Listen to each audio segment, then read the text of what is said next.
Here we are just getting started. Sorry, I'm a few minutes late. I had a call with one of my clients that we ran over, but we are live now. So we are talking about, excuse me, we're talking about construction. If you're not a contractor, you're not going to like this information. So you may not want to stick around.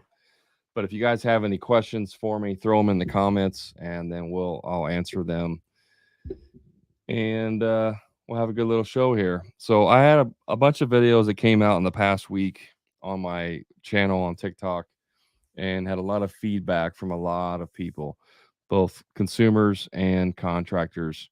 And I got a lot of feedback on things that were like, that's not possible. You're a crook. You're ripping people off. You can't do that in my town. Lots of different types of pushback from people. And what that shows is that it doesn't matter what industry you're in, it doesn't matter what you do. There's always going to be people that have a negative belief. They have limiting beliefs around what's possible. And there are some people that just they would rather live in this self, proclaimed world of limiting beliefs of what's possible, instead of actually looking at themselves in the mirror and saying, you know what, maybe I'm wrong. Maybe my belief about said thing is actually incorrect. And there's actually evidence that proves that my belief around it is incorrect. And so maybe I should be open minded, and maybe I should start being more inquisitive and start asking questions so that I can better understand it, so that I can actually formulate an opinion based on real information instead of opinions based on how I feel about said subject. And I got a lot of hate in my videos in the past week, which by the way, doesn't bother me at all. If you don't know me, I'm not, you can't offend me. There's really nothing you can say to offend me. But it just shows kind of really the temperament of people out there, and a lot of the limiting beliefs that people have. The first thing you have to change if you want to change your situation is you have to change your mindset. And I don't care what that is. If you struggle with anxiety and you don't want to go out in town because of that, there's a mindset there that has to be addressed. You have to work through that, right? And I'm not a therapist. I'm not suggesting what that looks like. But what I'm saying is there's something that has to change mentally before you can have success. If you're a business owner and you're not having success in your business, if you're running a business that there are multiple people that do the exact same thing that you do, and those companies are having success and you're not, it's not because of clients, it's not because of demographics or situations, it's because you're not doing something correctly. And usually, more times than not, that's a limiting belief that we have around what's possible. And so those limiting beliefs are like blockers. It's like linemen on a football field. You're trying to get through, you're the running back trying to score a touchdown, and you have linemen on the other side that are stopping you. That's kind of like what your limiting beliefs are doing. They're literally coming after you and trying to keep you from scoring a touchdown. Hey, Caden, you tried that the other day on me. I'm not going to answer that question again. I'd rather watch a tree grow, though. So, people like Caden, he's doing his funny little comments on here, trying to catch me and saying something that I shouldn't. That's a limiting belief. Like this guy here, Caden, has a limiting belief around what he feels is good content and good, how to engage in actual real conversation. So, it's funny to like try to trap somebody into say something that might end up banning them on TikTok. And that's small thinking. That's small minded thinking. So, that's just how it is. So thanks, Mike. Appreciate it. So if you guys have any questions for me, throw them in the chat. I'm more than happy to answer any questions that you may have around your construction business. And yeah, I got like notifications going crazy on my phone. It seems like whenever I go live, that's when everybody wants to send me messages and try to communicate with me. So I guess that's Murphy's Law. But yeah, if you're watching on YouTube, TikTok, Facebook, wherever you're at, if you got questions about your business, throw them in the comments. I'll be happy to answer them for you. I'm gonna grab a quick water here. I got one. Go ahead, Tile Daddy. I like your name. Tile Daddy. What's up?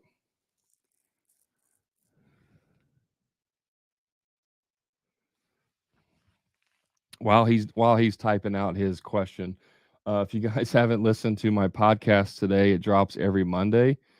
Uh, I took last week's uh, questions and comments that I got in my TikTok videos, and I answered them. So the podcast that dropped today was Brad responds to critics. So it's a pretty good podcast because I answer a lot of comments that people were criticizing me on my videos, and I answer them and try to provide value through that. So you might want to go check it out. It's the Hammer and Grind podcast. Episode number, what episode was that? It's episode 108. Episode 108, Brad responds to critics. So Tile Daddy says, so for pricing, right, we've come up with a number of $100 an hour, which covers one man and a helper. Are you charging by the hour, Tile Daddy? That's my first question. Or are you just using that to base your estimates on? So, and I saw your covers also overhead and company. This is a common. You can do it this way, the way you're doing it. It's not the best way to do it, but you can do it that way. So the way that you, and I don't know if you're charging by the hour, if you're doing hourly work like time and materials, or if you're bidding jobs. And you said that's my base. When you bid your jobs, if you're doing actual bids and not hourly work, your hourly rate is what it actually cost you, like your true labor burden. So if you got two guys, you said a lead guy and a helper, or one guy and a helper is $100. You don't put any overhead in that dollar amount. Okay. So you have, let's say you pay your guys, let's say you pay your lead guy $30 an hour, you pay your helper $20 an hour. That's $50, right? But you also have burden cost on top of that. So if they drive a company vehicle, you might have a vehicle payment, you might have insurance, you might have gas, you might have maintenance, you might have all these things. If you provide uniforms, if you pay a cell phone bill or pay for their cell phone, if they have, they have workers comp, if you give them paid time off, if you have training that you do, if you give them a bonus, all that stuff is factored into their hourly rate, and that's what it's called, a burdened labor rate, a fully burdened labor rate, meaning that's what their full cost is. So you might be paying them $50 collectively, but they might be costing you 75 with all of those other things. But none of that includes overhead. It does not include your electricity, doesn't include the owner's pay, doesn't include, your website, marketing. None of that stuff is put into your actual burdened labor cost. So if let's just say it's $75 for your two guys, you would take 75 times how many hours you think it is. If it's 10 hours, in an easy example, that's $750 for two guys, right? 10 hours collectively. You would take that plus your materials, and then you would take and add them together, and then take that total times 2. That will give you a 50% gross profit. Then your overhead, all of the other stuff, comes out of your gross profit. And this is where some of the guys were getting confused with when I was telling you to take your materials times 100 or marking them up 100%. I mean, then they were like freaking out. But that's because the guys that are putting their overhead into their labor charge, you would essentially be double charging for that. And that's not the correct way to figure your jobs. Like I said, you can do that. You can put your overhead into your hourly rate. If you're doing that, though, I would not take your hourly rate times 2. I mean, you can. You're just going to be even more. You're going to be making even more profit. But the way you generally do that is your COGS times 2 gives you a 50% gross profit. Then your overhead comes out of that. So if your overhead, runs 30% on average, you're going to have a 20% net profit left over on that job. Yeah, Mike says, does that cover your insurance and your separate entity making money besides you and your help? Again, that depends on how it's set up. So if it's if you are the owner, if you're the owner working on the tools and you have one helper, then the overhead should include the owner's pay. So if your owner's pay is $100,000 a year, right? That's an overhead expense. And then you're working hourly on the job, whatever you are paying someone to do that job, like a lead guy, let's say it's $35 an hour, then technically the way you should do it, which nobody does, is you should pay yourself $35 an hour on top of your salary. Because, and here's the reason why. If you hire someone to replace you as a lead guy, so you're going to hire a lead guy, he's going to step in and now do your job on the job site, and you're no longer going to work on the tools, then you automatically lose that income. But that's what it costs you to produce that.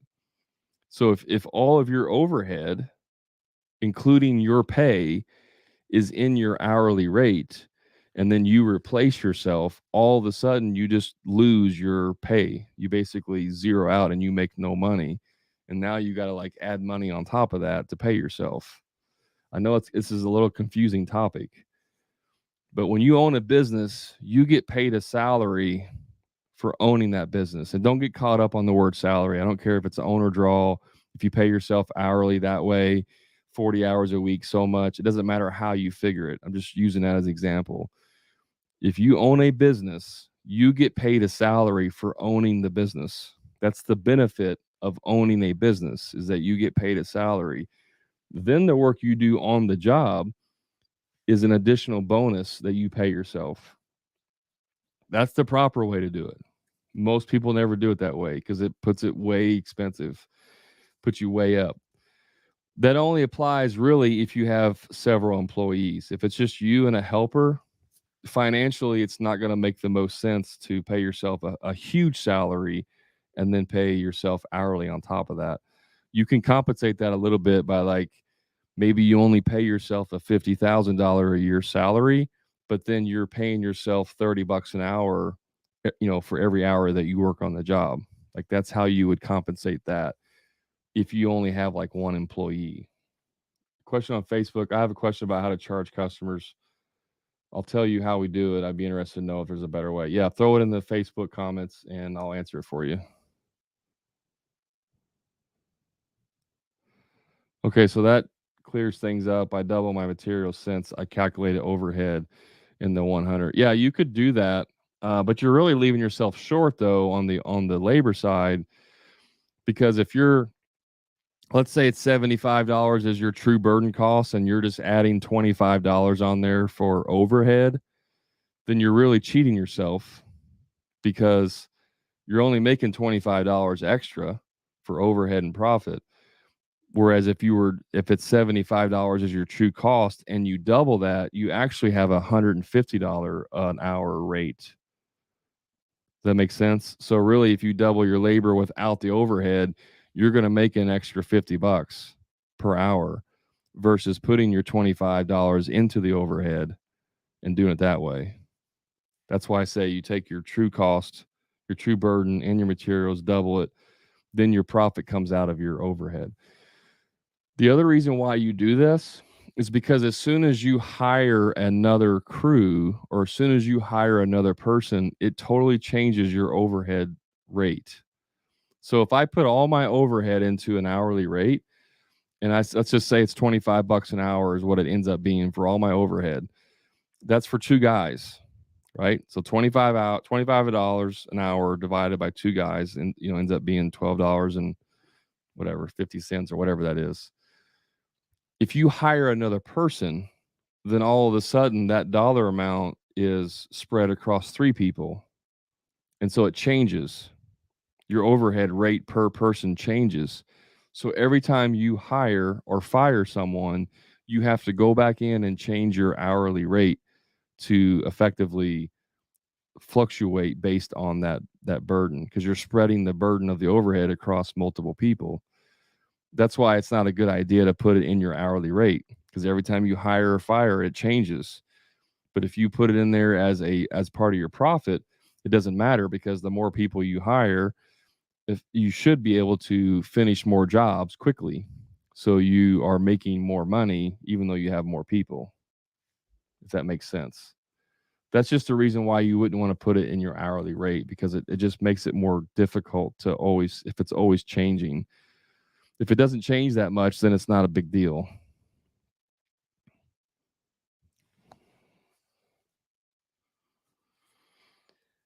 Why would you pay yourself twice instead of doing K1 payouts at the end of the year? Well, one, it depends on your structure. Are you an LLC? Are you a sole proprietorship? Are you a corporation? Like, it really depends on what your structure is as far as whether or not you get a K1 and how that affects that, right? And I'm not an accountant, so I probably screwed that all up. But you can do that. It's just not a very good way of running a business. You want your business to make money on top of you as well. If I'm paying myself $100,000 a year, I still want the business to make X amount, which usually around anywhere from 8 to 15% profit, net profit. I want the business to make, $10,000 or 15,000 or $20,000 a year on top of that. The reason why you would pay yourself twice, like I said, is simply because if you replace yourself, that income is going to be is that money is being put to someone else.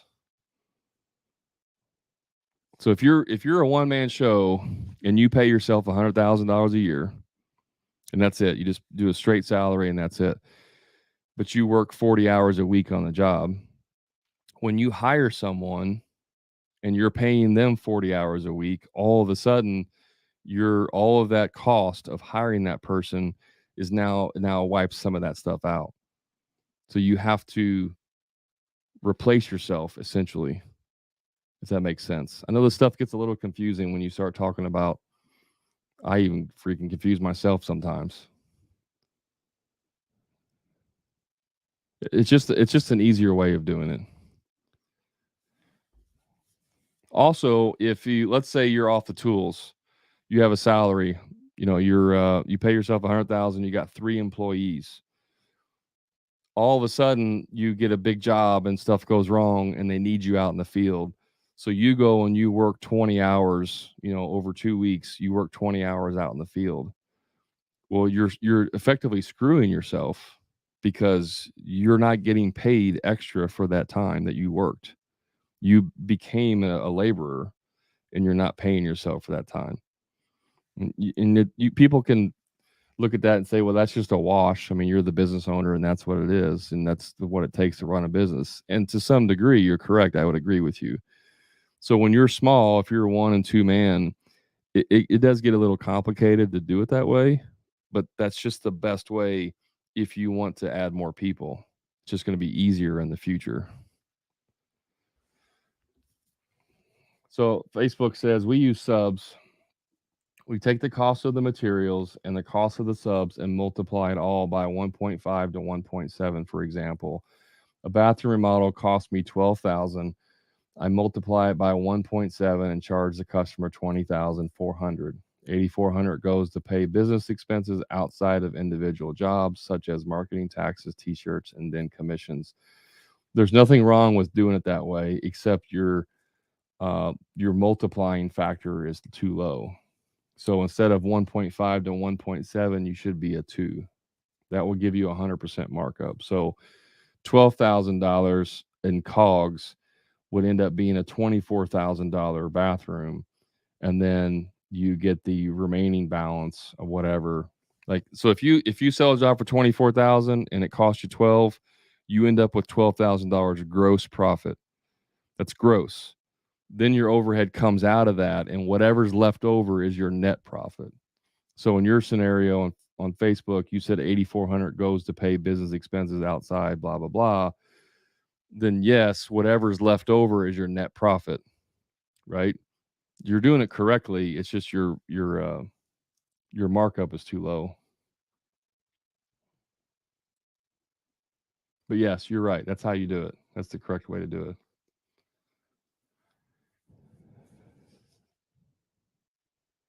So I charge by the job. I should double material cost.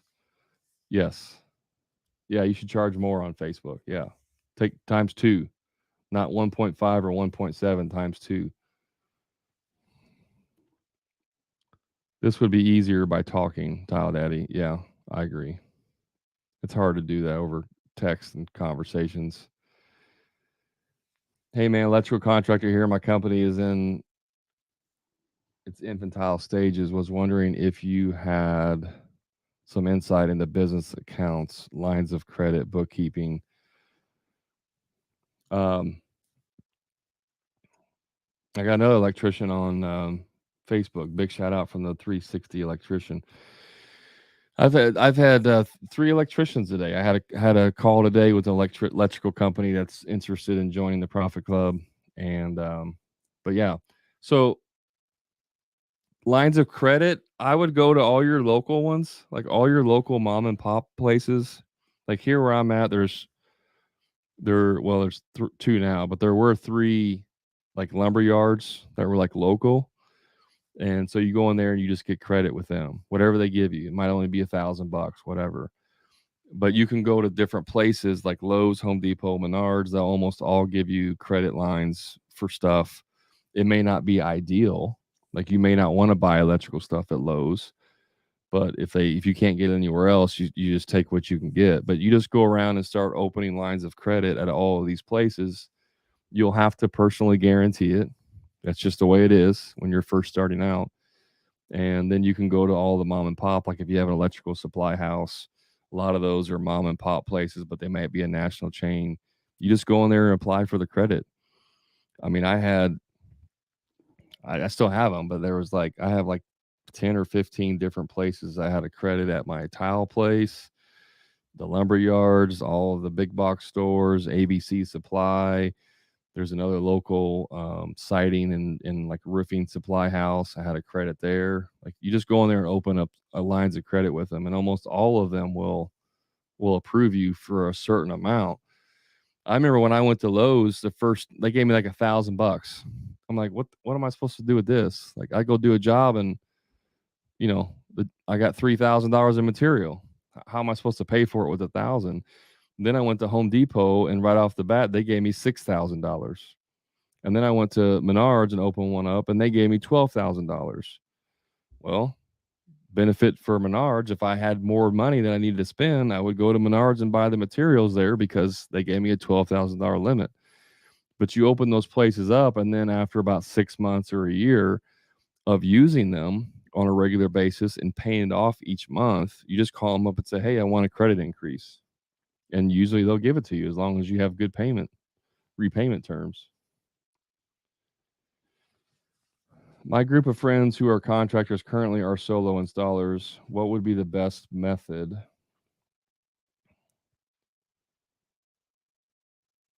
Where's your next part of your question at?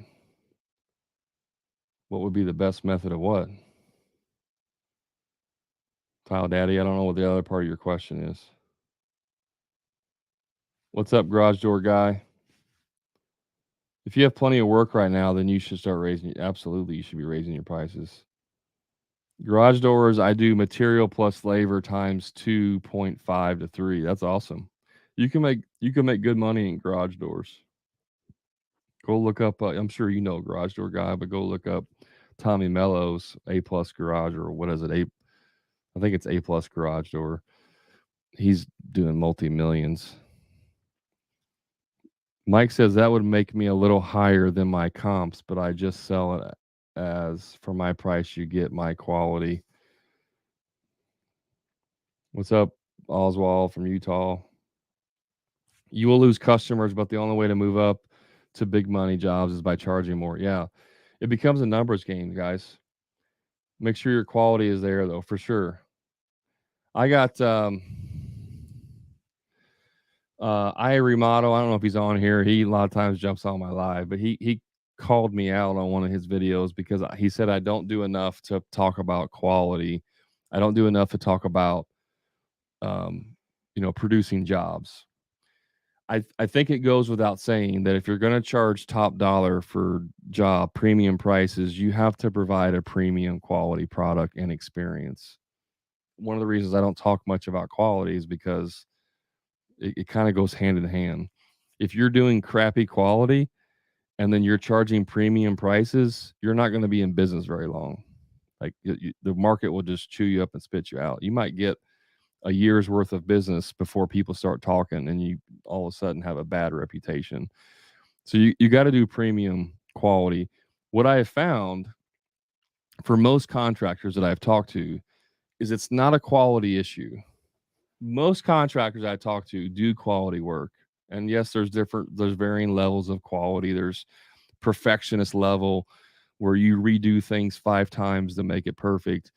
And then there's like acceptable quality where the customer is ecstatic and loves you to death, but it's not quite as good as perfect. You know what I mean? There's like different levels of this game. Most people that I found are leaning more towards perfectionism than the other way of doing crappy work. It's just why I don't talk much about doing quality. It kind of goes without saying that you have to provide good service and you have to provide good quality. You have to provide a good experience if you want to demand high pricing. And but yeah, I mean that's just the quality has to be there, and you do take pride in your work. If you guys are following me or watch some of my videos on TikTok in the last week, bunch of people, mostly customers, oh, you're ripping people off, you're a crook, and all that stuff, right? Those people are not going to be your customers, guys. They're just not. They're those are the ones out there that probably live off government assistance, probably don't have very good jobs. They want to complain and blame everybody else for the economy and inflation and all that stuff. That's okay if they want to do that. Those are not your customers. So just if somebody's complaining to you that you're too expensive and you're not that expensive, you just have the wrong customers, and you can't let that get to you. I mean, I've always, in one of my podcasts I did, what is it? Number 14. It's titled "Your Feelings Don't Matter," which is true. If you're in business, your feelings don't matter. Seriously, it doesn't matter if someone comes and says you suck. Okay, is their point valid? Did I actually suck? If so, what do I need to do to fix that? Is their point valid? Did I suck? No, I didn't suck. I kicked butt. Okay, I dismiss your opinion because it doesn't matter. There should not be feelings in business whatsoever. You shouldn't get upset with someone because they said something. The problem is with a lot of guys, and this is more of your solo people, kind of like Irie Mata, who always gives me crap. The solo guys are more tradesmen, and they put their identity in what they do. They go around and proudly tell people, I'm a carpenter. I do this. And there's nothing wrong with that. Please don't understand. I'm not saying there's anything wrong with doing that. But your identity has nothing to do with what you do as an occupation. It just doesn't. Who you are as a person is not tied to what you do as a profession. But a lot of people do that. They put their identity in their profession. And so when someone comes and says, hey, that miter joint there looks like crap, they take that personally. What do you mean? Like, this is my life. I'm a carpenter and everything about me is about what I do, and I'm a craftsman and a tradesman, and this is what I do. And they get butt hurt because someone said that looks like crap, because it's attacking them personally. When you own a business, you have to turn that off.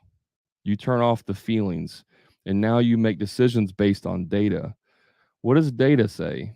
What does the data say? Well, the data says that I've done this joint, 500 times and no one's ever complained. And this is the exact same quality as all the other 500, but you have a problem with it. Data says that you're probably the one that maybe is just um, being unreasonable. Like your what you believe is quality is unreasonable. Therefore, I don't need to be upset about it. I can just take that as you're being unreasonable. It's not a personal attack on me. I move on down the road. Or I take the data. Oh, wow, yeah. 6 different people said this looks like crap. Maybe it looks like crap. Maybe I need to do it better. So you just take data and then you make decisions and move on. You don't let your feelings get affected by this.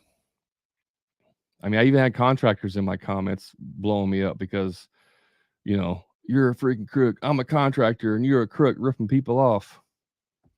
No, I'm not. Facebook user says, if I want to hire another guy to prepare, how do I prepare to make sure I'm still making a profit on future jobs sold? I'm in Dallas, Fort Worth. What in your experience is the best paid advertising, social media, direct mail, magazines? The best advertising is Google pay-per-click, hands down, because it's targeted. Google targets keywords. So if someone's searching for bathroom remodeler Dallas Fort Worth, they're actively looking for a bathroom remodeler. So you use Google pay-per-clicks to target those keywords. So they're looking for a bathroom remodeler. Your ad comes up. I'm a bathroom remodeler in Fort Worth. Boom, you're married together. Like that's the best way to get leads is Google pay-per-click. Facebook runs ads to demographics. You can't do keywords. So Facebook's different because you're basically throwing your ad up that says I remodel bathrooms, and then as people are scrolling through their feeds, you're hoping that somebody catches that and they happen to be looking for a bathroom remodeler, and here you come. Oh, bathroom remodeler. I'm looking for a bathroom remodeler. That's more of hoping that you get in front of someone. Whereas Google pay-per-click, they're actively looking for you, right? That's the benefit of that. But other things like social media, for sure, direct mail doesn't really work very good. I mean, it can work, but you're going to get like maybe a 2% response rate on direct mail. I would use direct mail more for targeted. If I was doing a job in a certain neighborhood, I would maybe send out a direct mail piece to all the houses on that street, and it would say something like, "Hey, we're going to be working on your street during this time. If you would like to get an estimate on your project, please reach out to us." That's like specific direct mail that's very targeted. That's different than sending out 50,000 direct mail pieces to a neighborhood and hoping somebody calls you, right? That's a different type of method. I wouldn't do magazines or anything print. That's just me. I've done print media. It never works. Like, never got a single call from it. If you want to hire another guy, you need to start making money now. Guys, on Facebook, I have a webinar. It's a free webinar. It's recorded. I'm actually getting ready to do it live again here in the next month. I just haven't set the date yet, but it's a webinar on how to get off the tools. It's a how to get off the tools webinar. And in there, it basically tells you how to prepare to hire another person.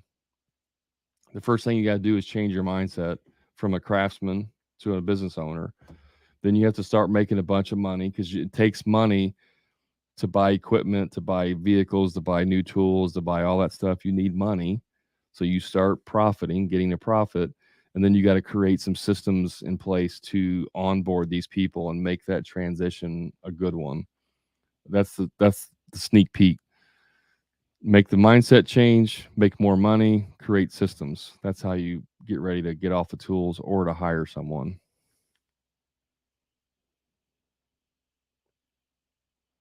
How about equipment rental costs? Should I double that too? Yeah, if you can get it, John. Always start with double and then, reduce it if you need to. Yelp, Facebook, Instagram, or Google, best return on ads. I think I just saw that. Gone. I don't know if you saw that on the other one. Google is always the best. I wouldn't even waste time on Yelp. Facebook and Instagram are hit and miss. Yeah, A1 garage door. Yeah, I know it's crazy, like 150 million. Yeah. A lot of people tell me to take half payment up front and get the other half after work is complete. I like to do a 40, 30, 20, 10. 40% down, 30% after a certain milestone, 20% after another milestone, and then 10% at the end. You guys should never, the last invoice should never be more than 10% ever. I don't care if you're collecting $10 or $10 million. If you can do it, I realize not everyone can do it, but your last invoice should not be more than 10%. And the reason is because the last 10% is pure profit. So if something were to happen where you end up with a crazy customer and they want to hold the last 10% as ransom, or the last amount of money as ransom, to redo something that doesn't need to be redone, or to try and get some free work out of it, you're no longer subjective to them and held ransom by that last amount of money. If someone is um, withholding $5,000 from the project and it's only 10%, right? And they're like, no, we want you to come and do all this extra stuff, and they're being unreasonable, you have the option to walk away from that job and forget the $5,000 because it's pure profit. Now, I'm not saying you should do that. I'm just saying you have the option. Whereas if the last is 50%, and let's say you're doing a $60,000 job and they're collecting 30,000 or holding $30,000, you can't just walk away from that, or most people can't. Now they have you ransom. So my suggestion is your last invoice is always no more than 10%.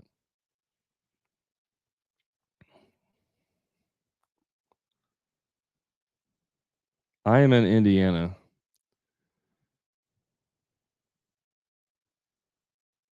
I get half up front. If it's a prolonged project, I set up milestone. Yeah, it also depends on the payment. I mean, like if it's a 1 day job that happens to be like 2 grand, I'm I'm probably not going to collect 1,000 up front and then do payments throughout the day. I'm just going to do 1,000 and 1,000. Like if it's a smaller dollar amount, but if it's more than like 5 grand, 10 grand, 50, 100,000, it's definitely going to be milestones.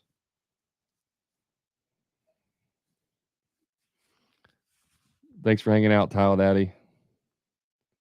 What? And I'll check you out about your podcast. What about equipment rental? Yeah, you mark up equipment rental too. It's all part of your cogs.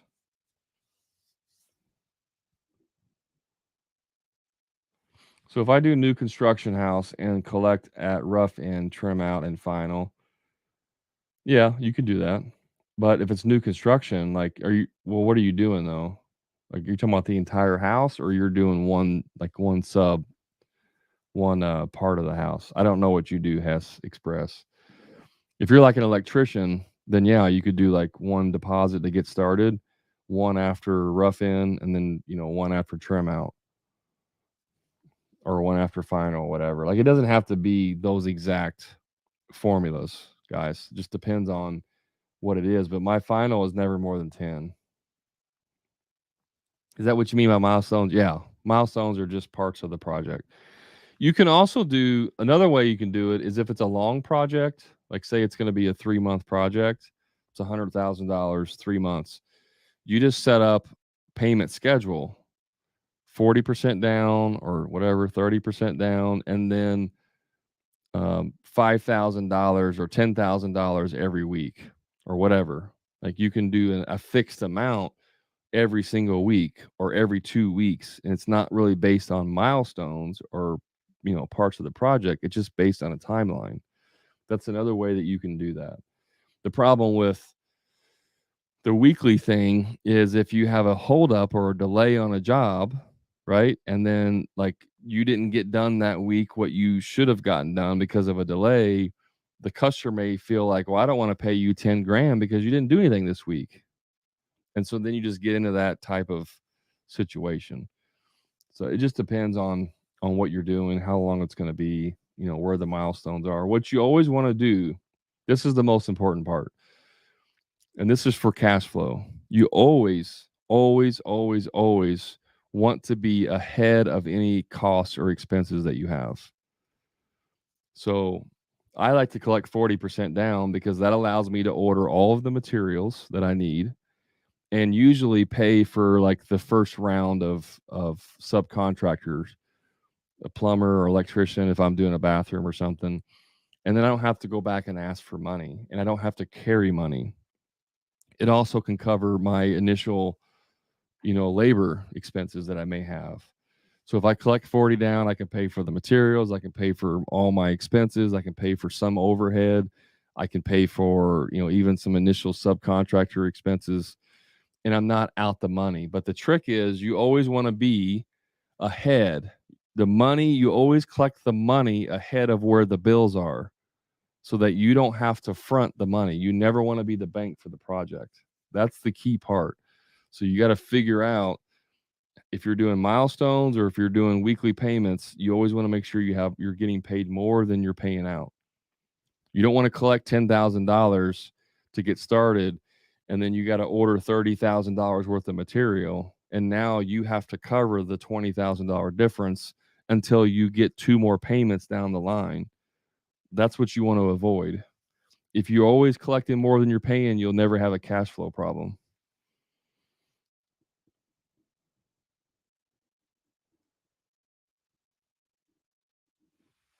Mike says, "You know what you're talking about, Brad. That's why I'm here." I appreciate that, Mike. Your time is worth something. Don't give it away cheap. You know your worth. Thanks for the videos. You're welcome. Nextdoor has been a huge source for it. Can be. I'm not a huge fan of Nextdoor or Angie's List or Home Advisor or any of those. I'm just not a fan of them, but they can work. And this is really more of a case by case basis. I've got a lot of work off of Nextdoor. It's just that's one of those things where it depends on your location, depends on what you do, and all that. Like some trades are going to do much better on Nextdoor than others, and some trades will, in some like Nextdoors will do better in some neighborhoods than others. Like Yelp, for example, here where I'm at, nobody's on Yelp. Like nobody uses Yelp. But if you go to Chicago, Yelp is huge. Like almost everybody uses Yelp. So it just depends on where you're at in the country and what trade you're in and all that stuff. You just got to experiment, and you should always be tracking your leads. My nose is itching. One thing I always do is we always track our leads. Where do they come from? One of your questions you should have on your website is, how did you find out about us? You want to know, because I want to know what's working. Again, data. If you were watching earlier, you got to collect data. The data says 73% of our leads come from Facebook. 27% of our leads come from Google, whatever. Well, if I know that 73% of my leads come from Facebook, I'm going to double down on Facebook and put all my effort onto Facebook. If I get, 25% of my leads come from Nextdoor, then I can put more effort into that and I know that I can scale those leads. So it's all about collecting data. Kings of Soup said, "I'm at 50% markup and the boost has been amazing. I'm ready to boost." Yeah, do it. Don't wait. Just do it. I'm in the Bay Area. Message me if anyone needs a job. Hey, use it. Building with me needs some work. You need some guys. Use the platform. I don't care. Yeah, someone else says, "Do you double equipment rental as well?" I mean, the default answer is yes. However, there's always exceptions, guys. If you're renting a piece of equipment, if you're doing a job that's cost $10,000 and you got to rent a piece of equipment that costs $5,000 for the rental, then I may not double the rental cost. And I've said this before, if you have a situation where you have a really large material cost and a really low labor cost, I may not double the materials on that job. I may triple the labor on that job and only add 25% to the materials. I use the example of like a front door. If somebody wants a really expensive front door, like a $10,000 door, and my labor is going to be like, say, $3,000 to install it, well, that's 13,000. Well, if I double the labor, if I double the material and the labor, that ends up being a $26,000 door. That can be excessive. Like you may have a hard time selling that. So what I may do is only mark up the door 20%, put an extra $2,000 on there, which is 12, and then I double or triple the material the labor to install it, which might make it 6,000. So it ends up being like a $16,000 door instead of a $26,000 door. But that's only if you have a really skewed like material or a rental cost where it's like 3 or 4 times the cost of labor. That's where you can play with the percentages. But in general, if you're doing something where you have 25% of it is material and 35% is labor or whatever, like you can, I guess those percentages don't work out. If 50% is material, 50% is labor, then you just double it. That makes sense. Does that help out? What about putting business cards on people's cars at hardware stores? I mean, when people do that to me, I instantly throw it away. I'm not saying it doesn't work. It's really just going to depend. I think it's a waste of time, to be honest with you. Can it work? Yeah. It just depends on how much effort you want to put out. It's like guys that drive around and stuff mailboxes with little flyers. Does it work? Well, it has to work to some degree, or people wouldn't do it. So it's just a you have to decide how much effort do I want to put out to get a result. And again, this is all numbers. If I can hire a college kid and I say, "Hey, I'll pay you $100 if you go out and you put 500 business cards on at the football game parking lot, I'll give you a flat $100." And I get one job out of it for like $15,000, then it was worth the $100. But if I'm out there for 5 hours putting, business cards on there myself, and even if I still get the 15,000, I have to decide, was it worth my 5 hours of effort or not? Like you just have to try it and test it and then see.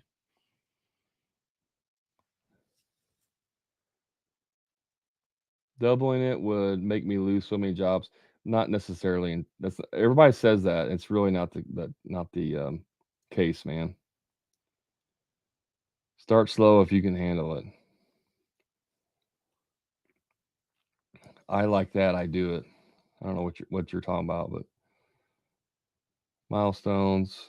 Yeah, I'm in Indiana. Appreciate it.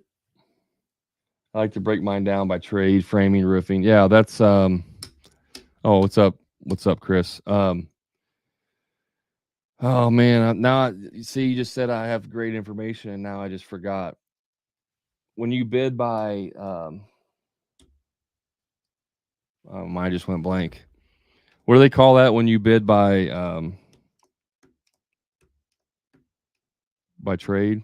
What's that called? Golly, sorry guys, I didn't sleep good last night. What do you call it when you bid by when it's you estimate by the numbers? Like 1 through 25. What the hell do you call that? Holy crap, I can't think straight. You're welcome, R5 General. Cheapest trades. My cheapest leads come from Yelp. Yeah. Do you think doubling down on leads from a popular source is survivorship bias? Do I think doubling down on your leads from a popular source is survivors? No, I think you put your money with what works. If I'm spending $1,000 a month on Google ads and $1,000 a month on Facebook ads, and Google ads are outperforming Facebook ads 3 to 1, I'm going to take that $1,000 from Facebook and apply it to Google because I'm going to get a 3 to 1 return of investment. So I don't believe that's survivorship bias. I'm not saying that you should just put everything in one basket, but when you're looking at it from a numbers perspective, it makes the most sense to spend your money where it's going to give you the highest return of investment.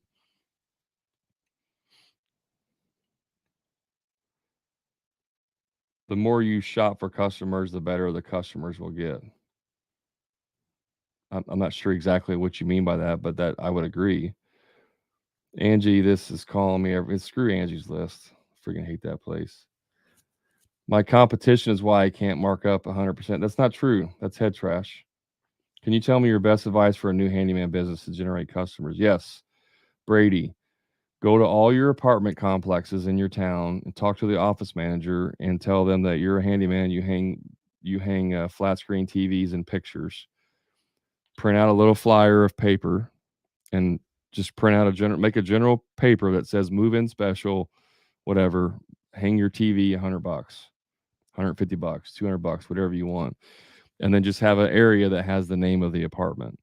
So if it's like Meadowwood Gardens, you just put Meadowwood Gardens, and then the next apartment complex is Cross Point. You just put Cross Point. You just create these flyers. Go talk to the apartment complex manager. Say, hey, I help people when they move in. Blah blah blah. Would you be interested in me giving you some flyers? Yes. You go print out 100 flyers. You take it to them. You do that, and you'll probably get 5 to 10 jobs every month for every single apartment complex that you do that at. That's easy money. And then if you get enough, you schedule them all in one day. And you schedule like 5 installs in one day, and then you make like $800 in a day.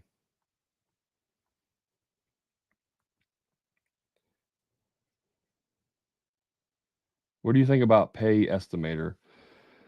I'm not sure what you mean. Like hiring an estimator if you have enough work, sure. But I don't know what you mean by pay estimator. I've tried friend, no one can see the forest. Yeah. I've been in construction 15 years, getting my whatever license this year. Any advice? Love your content. I mean, there's lots of advice, man. Just go through my content. I have one of my clients is in Reno, Nevada. If that's what you're saying, I don't know if you're saying Nevada or what. I can't see I don't know what that is, but I have a remodeling contractor client that is in Reno. He does really well. You can be exclusive, yeah. That's what you want to do is try to create exclusivity. Um, Guys, you realize that there's a psychology of when things that are more expensive, generally people believe there's more value. You guys understand that, right? That's why Lamborghinis and Ferraris and all of them are so expensive. It's not because it costs that much money to make them. I mean, it does cost more money, but their profit margins on those things are absolutely ridiculous. It's because the more you charge, the more we pay for something, the more value we assign to that. That's no different than my coaching program. If my coaching program was $500, you might think, well, that's probably not very good. He's only charging $500. It's probably not very good. If I was charging $25,000, you'd probably say like, holy crap, that's a lot of money. But if he's charging that much and getting it, then he must be really good at what he does. All it is the price point difference. It doesn't necessarily mean that I do anything different per se. Just use that as an example. But the more you charge, the more perceived value there is. But you still got to deliver the value on the back end. You can't just charge a bunch of money and then do crappy work and no customer service. Yeah, Chris is saying stop competing and dominate. Yeah, Chris, if any of you guys are in Pittsburgh, and you try to do outdoor living stuff, you're going to get screwed by Limitless Construction because Chris is dominating his market in the Pittsburgh area.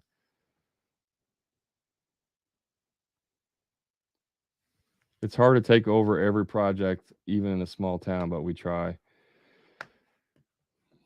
It's not that hard when you have the right branding in place and you do good work.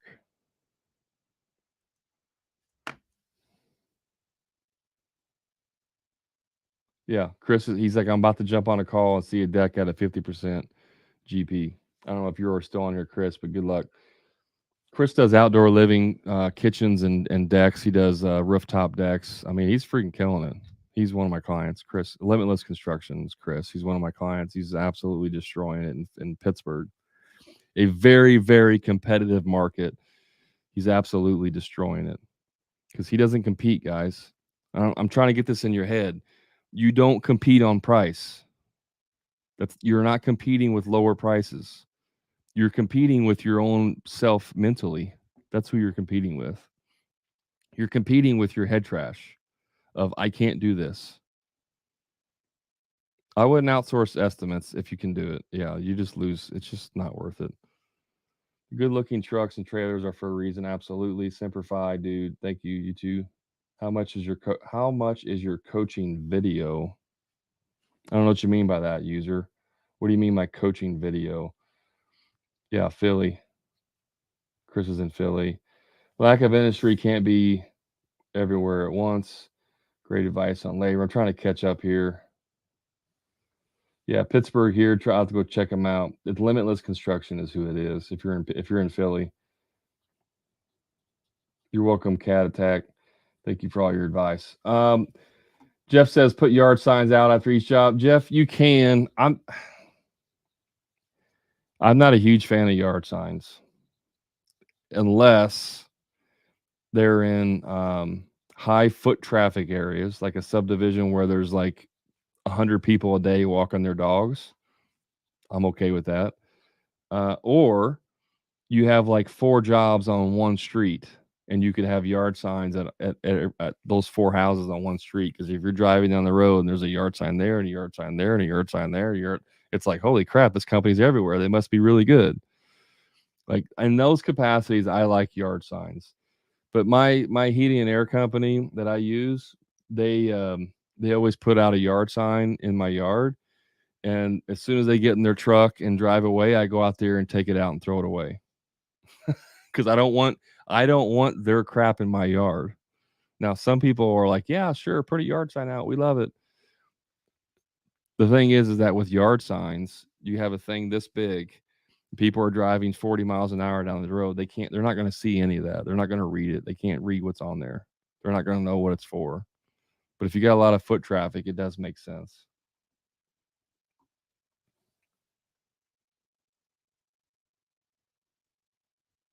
I want a small tag to put on my projects. You can do that. Like heating and air companies will put a little tag on there on the furnace. I'm dominating the siding market in Ann Arbor, Michigan, naming my price and can't keep up. Yeah, that's what it's all about. Hardest problem I found is lack of ability to sub out. That's going to keep getting harder too. Finding good subs, and finding employees and finding good subs is hard. I'm not going to lie, it's hard. But you gotta be an attractive business. Just like you market to customers, you have to market to potential employees and or subs. You have to be an attractable business. You got to realize that at this point, we don't have a huge influx of people coming into the trade. So most of your good hires, that's not to say buys, your good hires are going to come from other people. You're going to steal them away from them. And some people get all crazy. That's unethical to steal employees. No, it's not. You're not. First of all, you're not stealing anyone. If you put an ad in on Indeed and a guy from another company applies and you hire him, you didn't steal him. I mean, you did steal him, but you didn't go directly after that person. Now, like headhunting, I mean, that's a little bit different, but it's still not stealing. The only thing I would say that's unethical is if you roll up to someone's job site and jump out of your truck and say, "Hey, I'll pay anyone here an extra $5 an hour if you come work for me." Like that, I would say is unethical in what you're doing. But simply posting a job or putting out videos on Facebook or doing things that's showing you what you're doing in your business, and somebody sees that and be like, "Man, that's the company I want to work for." They cook out every day on the job site. They only work, they work 4 tens, or I'm sorry, yeah, 4 tens or whatever it is that they're attracted to. That's a company I want to go work for. And then now they're contacting you, and no longer are you out there trying to do the job posting game on Indeed. Like it's just not this doesn't work as well. Sometimes people are not even looking for another job, and it just falls in their lap. Like they're happy where they're at. The guy's taking care of them. They're super happy. But they see a video or 5 of your videos of you and your crew and your culture and what's happening. And they're like, man, we never do that stuff. I would like to be able to do that stuff. And they just become curious. And then they eventually, after a period of time, like they reach out because they want to know more. And then, yeah, maybe they make a little bit more. Maybe they don't make as much, but they just like the culture. And so they come on board. Like you market to employees as you do the same for your customers. It's a marketing effort.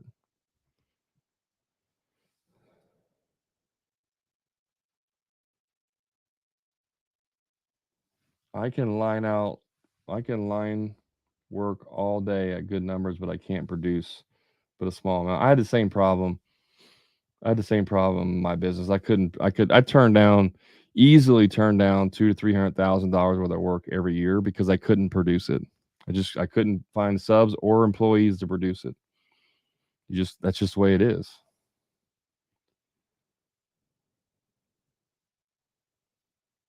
It doesn't do any good to find a lot of people who want to cook out every day. What do you mean? Doesn't do any good to find a lot of people who want to cook out every day.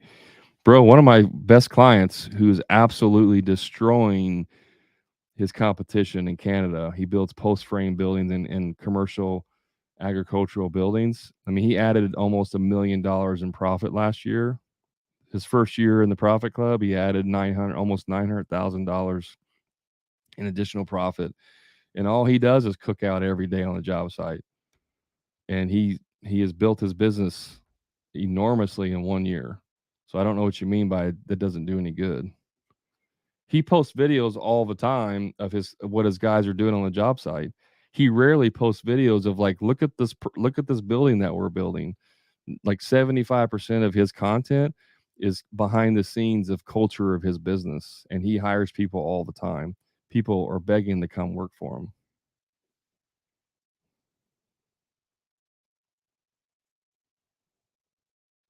Treating my help good has only got me walked on. There was a difference between treating your help good and letting them get away with stuff. That's a you should treat your guys extremely well and have high demands of them. High demands. You want to get paid well and get treated well, you're going to get taken care of here. But I demand a higher level of output. That's how you do that.